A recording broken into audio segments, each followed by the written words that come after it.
and again, I mean, 5 years ago when I completed my MBA, or when I joined the company, I knew nothing about any of these areas. So just having a curiosity. I mean, I believe you cannot learn anything new unless you have the curiosity to learn about it. So the curiosity is very important, and sometimes, even if it's going to put you in an uncomfortable spot, it's good to volunteer, Yeah. and just raise your hand when you have an opportunity. Just grab it.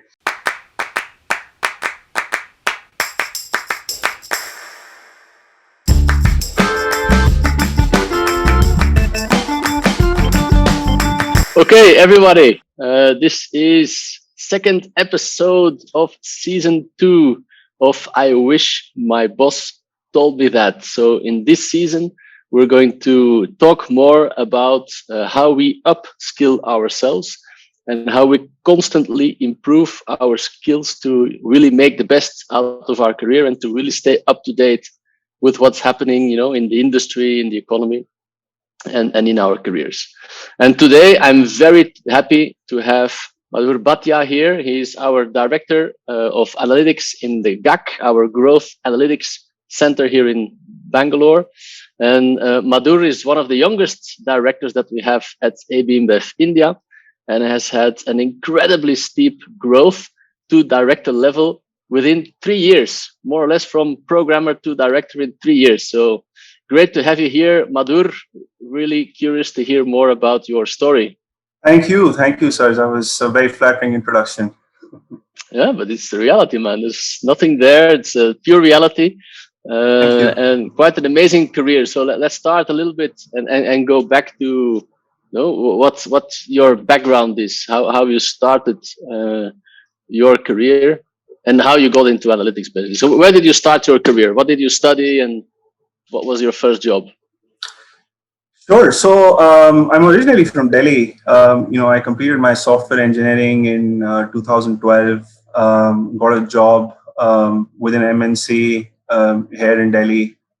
Right after I completed my engineering, and I had that job for about 6 months, and I just wasn't feeling very excited about the work that I was doing, and I was looking out for options. I spoke to my brother, I spoke to my friends, and they suggested, okay, if you're not happy with the work that you're doing, then you can always pursue higher education. And MBA just seemed like a good option at that time, because of course, I mean, a lot of my friends were considering it as well. So appeared for exams, and fortunately I made it through, got admission in a good college. And yeah, while I was doing my MBA, I got to know about analytics, and I had the opportunity to learn from some of the best professors in the field.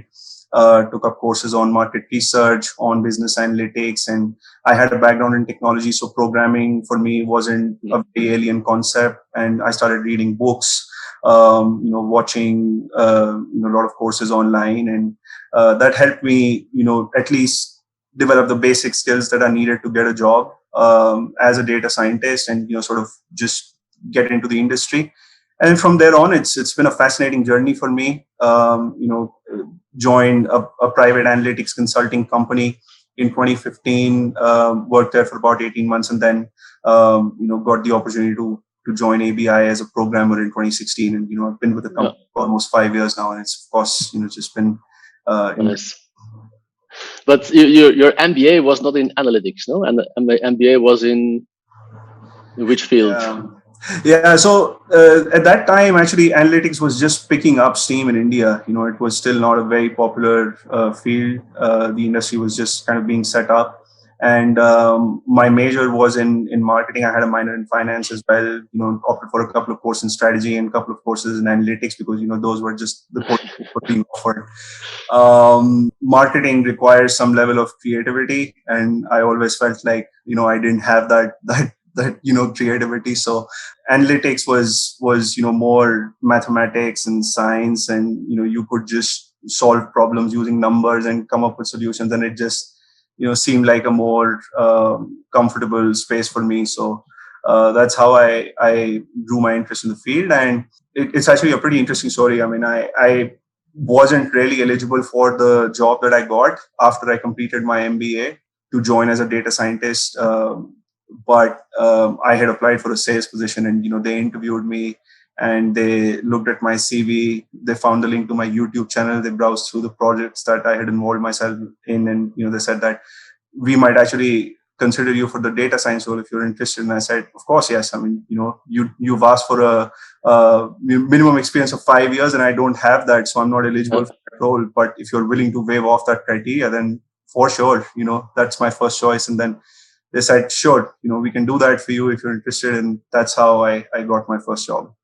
All right. So you started that right away. I think there's an interesting learning there. No, if you look at all these job postings out there, there's always a whole list of criteria. Yeah. And I see indeed that some people say, I should not apply for this because I don't meet one of the criteria. Man, that's not really that relevant. No, people kind of create their ideal profile with, wouldn't it be great if the candidate would meet all those criteria? Yeah. But for sure, there's always flexibility. For sure, if people can see that you have something on the side or something that you're already doing in the field. So you mentioned your YouTube channel. Can you talk us through a little bit? What is this YouTube channel, and when did you start that channel then? I started this channel in 2012.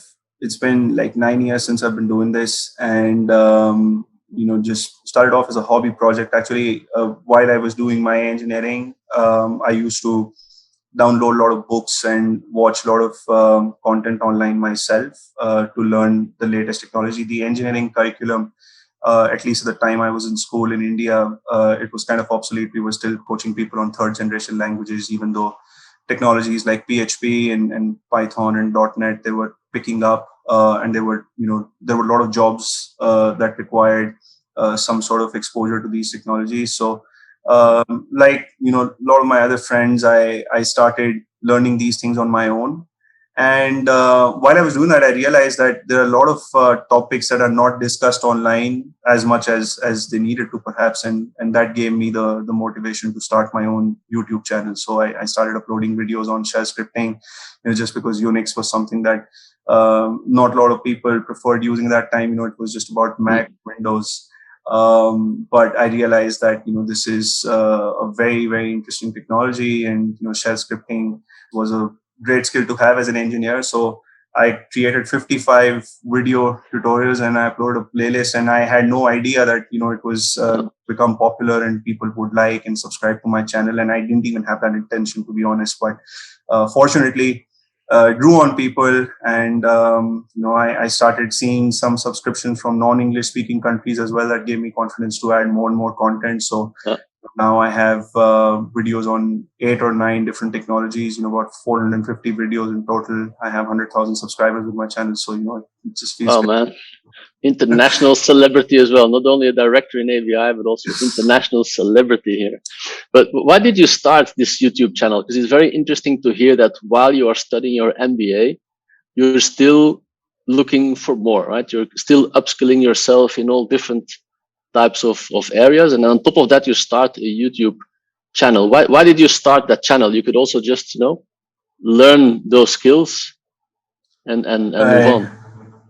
So it helps. I mean, there were 2 reasons actually. So firstly, I was able to make a little bit of money on the side, just help me get some pocket money to get through my MBA days. I didn't have to ask for any money from my parents. And then also when you learn something and then when you share that knowledge with others, it kind of reinforces the concepts for you, and you start feeling more and more comfortable, because people, when you share something with people, they ask questions, right? And on a lot of my videos, people post comments, and sometimes I've taken one approach to solve a problem, but they, share a different approach, and that kind of enlightens me as well. That's a great point, no? Because teaching is learning in the end. No, I realize that myself as well when I often give trainings. For example, I used to give a lot of trainings on Six Sigma, Green Belt, White Belt, but also leadership. And just the fact that you need to prepare that training, you need to do a lot of research. You need to explain it in a way that people understand. You probably start asking yourself some questions. So I've always noticed that the moment that I start teaching something, I learn more about the subject than what I knew before. Absolutely. So maybe a way to upskill yourself is not just to learn, but is also to teach. Yes, other people. Yes, definitely. definitely. Yeah. So don't be shy, even if you're quite new in the field. Just apply the learning that you do, or try to apply it by teaching it to your colleagues or friends, or start a whole Yeah. channel. Yeah. Good, but how do you upskill yourself nowadays? No, because you mentioned that you're now even looking at trading and finance and other analytic skills. Where do you start when you upskill yourself? Right. So this is again another interesting story. As a data scientist, I mean, you always look to learn more and more algorithms, right? I mean, in machine learning, every day there's some research happening that allows you to solve a Mm. problem better. So you have to stay abreast with the developments in the Yeah, industry. And I had enrolled myself in a course on deep learning algorithms, and I was just browsing online for data sets that I could practice those algorithms on. And I chanced upon a data set with open, high, low, close, and volume figures for stocks that were listed with the Bombay Stock Exchange in India. Historical data dump for about 20 years. And I thought maybe this is a good data set to apply these algorithms, because I mean, if I am able to get some good results, I might actually be able to start trading with that model. So that's how I started, and I started doing this. I believe in the in November 2019. So it's been more than a year since I've been doing this, and nobody in my family uh, has traded in stocks. I mean, it's something that they want to keep away from. yeah, They look for debt instruments to invest in. Let's open fixed deposits or yeah, safer ones. bonds. Yeah, safer Yeah, ones. I mean, they see this as very risky. So there was nobody in my family that I could talk to or ask for guidance. yeah, And obviously, I mean, I had to start on my own, and I made a lot of mistakes at the beginning. So firstly, I mean, with the models, I was trying to predict if the price of a stock is going to increase or decrease by 0.5% in a day. And I thought that if I'm able to get good at that, then maybe that gives me an opportunity to trade intraday.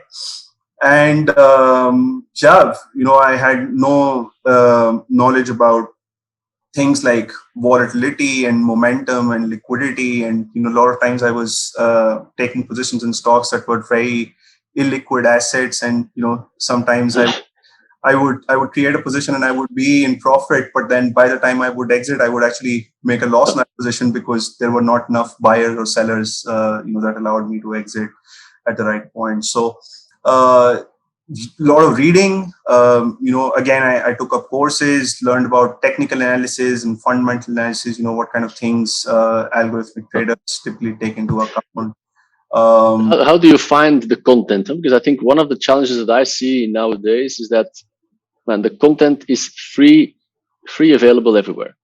You just start yeah, Googling and you will find everything, and a lot of the content will be for free. And even if it's behind the paywall, you will not pay a lot of money, right? If you go to some of those platforms like Coursera, etc., you pay a couple of hundred rupees and you get quite decent content. But how do you know, or how do you find the relevant content? Yeah? Because even about algorithmic trading, even there's going to be hundreds of courses and yeah. articles and books. And how do you kind of know which one to follow or to read?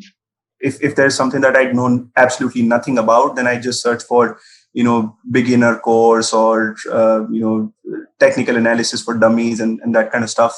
And whatever pops up, you read the articles, and hopefully that gives you more knowledge to do a better search next time. And as you mentioned, I mean, there are a lot of platforms these days. There's Udemy, where you can buy courses for really good prices. YouTube is again another good source where you can watch videos from other traders and you can learn. The best thing though is, I mean, if you know someone Hmm. who has some knowledge in that field, then you just talk to that person and Yeah, you try to understand from them how they started, or just ask for recommendations. What would you recommend? Is there a good book that you would recommend that I could read, or yeah, some course that I could take? So that yeah. always works.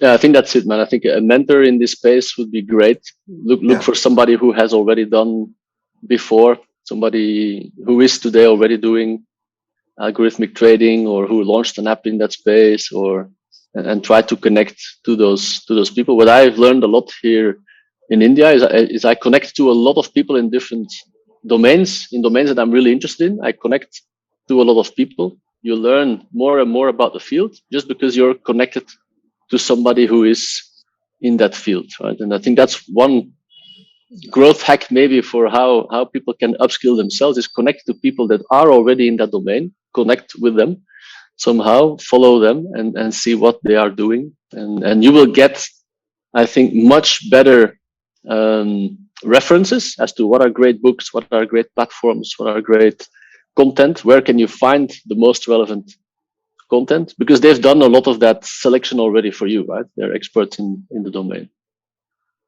All right. So, Madhur, are there any blogs, leaders, communities that you are following and that you would suggest to our audience to follow? For analytics, there's a lot of good content on platforms like Medium towards data science. KD Nuggets is again a good source. And then there's this platform called Kaggle, which also hosts data science competitions. A lot of organizations sponsor data science competitions on the website, and you can team up with your colleagues, friends, and you can take a shot at solving the problem. And once the competition is over, you also get to see the solution, from the winning team. So you can compare their solution with yours, their approach with yours, and that always offers some learning opportunities. And there's a lot of good content available. A lot of good books, and data science is a pretty hot topic these days. So I think Kaggle is indeed a great platform to start, because there you can see a lot of competitions going on, a lot of projects. You get live insights, you can participate. I think there's even people whose job, more or less, for a couple of months is just to be one of the top rankers on Kaggle, right? Yes. Yeah, people who practice as their profession as well. Yeah. All right, very good. So, Madhur, this podcast is all about I wish my boss told me that. What are the life-changing lessons, the career lessons that you wish your boss told you several years ago? What would be that advice that you wish you got several years ago already? Right. So I'm not a master at this, right? My boss has actually, he's played a very, very important, big role in my career. And an advice that I got from him, and something that I try to practice as much as I can, is just being curious and volunteering for opportunities that I know would take me out of my comfort zone. So as I mentioned, been with ABI for 5 years, and during those 5 years, I've actually got opportunities to work across different business areas. Started off with revenue management, and then I was part of a team for tech sales, and then led the people analytics program. And currently, I'm overseeing initiatives in 3 different work streams. Credit, procurement, people. So. And again, 5 years ago when I completed my MBA, or when I joined the company, I knew nothing about any of these areas. So just having a curiosity. I believe you cannot learn anything new unless you have the curiosity to learn about it. So the curiosity is very important. And sometimes, even if it's going to put you in an uncomfortable spot, it's good to volunteer and just raise your hand when you have an opportunity. Just grab it, and it might make you feel uncomfortable. You might even regret, the first few months, but then slowly, as you talk to people, and everyone, I believe, wants to help you, right? If you just need to reach out for help. So find people around you who are skilled and talk to them, learn from their experiences. And of course, it requires some level of hard work as well, but I guess curiosity is the most important ingredient here. Yeah. All right, very good. And how do you find the time? Because again, throughout our whole conversation here, you were doing an MBA, but then you studied on top, then you start a YouTube channel, then you start working with ABI, then you do algorithmic trading. Then it seems like your day is really 24 hours. No? How do you find time to do an amazing job in your career, and at the same time, continuously upskill yourself in new domains, new technologies? The thing is, I don't let myself get bored with anything. So the fact that, you have so many different things to do, you always feel excited about those things. So it never feels like work. And then, I mean, the only mantra I follow for time management is, you keep time for yourself, when you relax, sleep, Mm. spend time with the family, friends, enjoy, and then the remaining hours you try to do the best you can, right? So set goals for yourself. And you've had a lot of interesting tips to share in this area, and I've watched your previous episodes. So I learned from people like you, and read books on managing time better. But yeah, it has never felt like I don't have enough time to do something. It's just Mm. being interested in putting your best effort with whatever you're trying to do. Yeah, I think it's once you're really passionate about something, it doesn't really matter how much time you spend. You will Yeah, always find the time. Yeah. All yeah. right. Very good. Thanks a lot, Madhur. It was great to have you here in the show. Thank you so much, Serge, for inviting me. And I would advise all our listeners to check out his YouTube channel, follow it. And thanks to all our listeners for listening into this episode. I hope you enjoyed some of the career lessons here of Madhur. And stay tuned and see you in the next episode of I Wish My Boss Told Me That. Cheers.